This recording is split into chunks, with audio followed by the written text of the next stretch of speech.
Assalamualaikum warahmatullahi wabarakatuh. Perkenalkan, saya Indriani dengan NIM 2003015160 dari kelas 6E Pemrograman Jaringan Komputer yang diampu oleh dosen teknologi MKOM. Di sini saya akan menjelaskan tentang Open System Interconnection atau OSI 7 layer. Pengertian OSI layer. OSI layer berasal dari kata OSI yang merupakan singkatan dari Open System Interconnection dan layer yang berarti lapisan.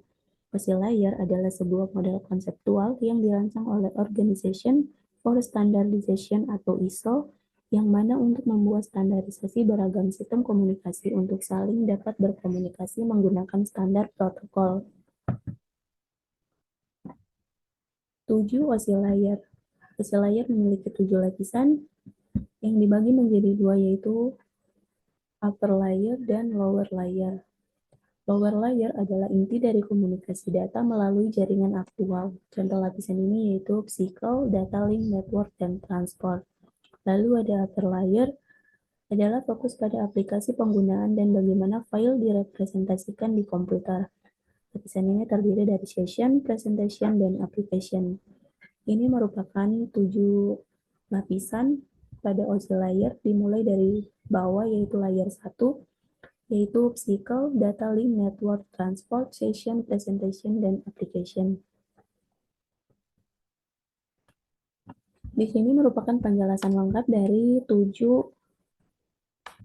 layer OSI model. Yang pertama ada application, berhubungan langsung dengan pengguna, penghubung antara perangkat dan sistem komunikasi, menyediakan protokol yang memungkinkan software atau aplikasi mengirim dan menerima informasi kepada pengguna. Contohnya HTTP, FTP, POP, dan lain sebagainya. Lalu yang kedua ada presentation, menyiapkan data untuk application layer, memerintahkan bagaimana dua perangkat harus mengenkripsi, mengompres, dan membandingkan data. Lalu mengambil data yang dikirim dari application layer dan menyiapkan untuk transmisi melalui session layer. Contoh SSL, TLS, dan lain sebagainya. Lalu yang ketiga ada session, yaitu durasi yang diperlukan untuk berkomunikasi, bertanggung jawab untuk membuka jaringan dalam durasi atau waktu tertentu supaya pertukaran data berjalan dengan baik. Lalu mengatur checkpoint selama proses transfer. Apabila session terganggu, maka perangkat dapat melanjutkan transfer data dari checkpoint yang terakhir. Lalu ada transport, yaitu mengambil data dari session layer dan membaginya ke bagian paket-paket data yang lebih kecil, dan data yang sampai tujuan akan digabungkan kembali. Lalu mengontrol aliran mengirim data dengan menyesuaikan kecepatan koneksi pada perangkat penerima dan memeriksa data yang diterima.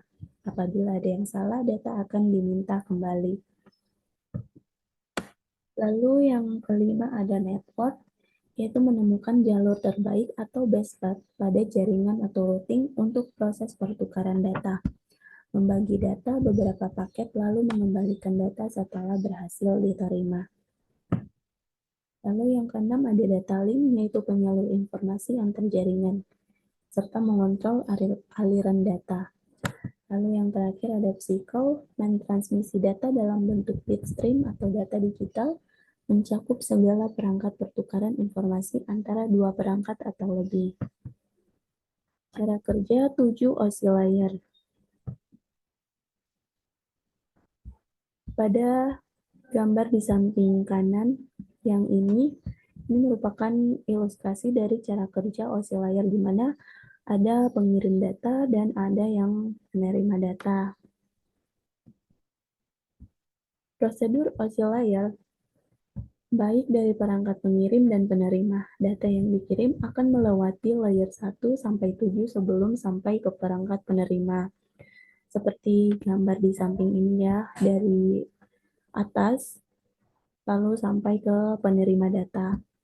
Data tersebut sama-sama melewati 7 layer yang sama, tetapi yang membedakan adalah urutannya yang terbalik. Seperti pada gambar di samping ini, di application, presentation, session, lalu dari isi ini menuju ke atas sampai ke penerima data. Demikianlah penjelasan singkat dari saya, lebih dan kurangnya mohon dimaafkan.